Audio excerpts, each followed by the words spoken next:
ஜந்தர் மந்தர்ல நம்ம இளைஞர்கள் மிகப்பெரிய வெற்றி கொண்டாங்க. ஆனா அது முழுமையான வெற்றியான்னு கேட்டா கிடையாது. ஏன்னா நம்முடைய போராட்டம் அப்படிங்கிறது ஃபேர் நீட்ல இருந்து பேன் நீட்டை நோக்கி இருக்கணும். ஸோ பேன் நீட்டு தான் இந்த அநியாயமான சிஸ்டத்துக்கு எதிரான மிகப்பெரிய வெற்றியாக இருக்கும்.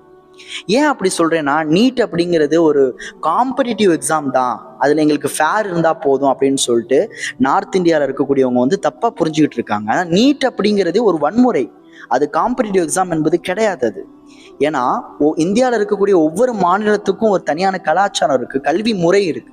இப்படி இருக்கும் போது எல்லா மக்களுக்கும் ஒரே மாதிரியான கட்டாய பரீட்சையை வந்து வைக்கிறதுங்கிறது வன்முறைன்னு சொல்லாம வேற எப்படி நம்மளால சொல்ல முடியும்?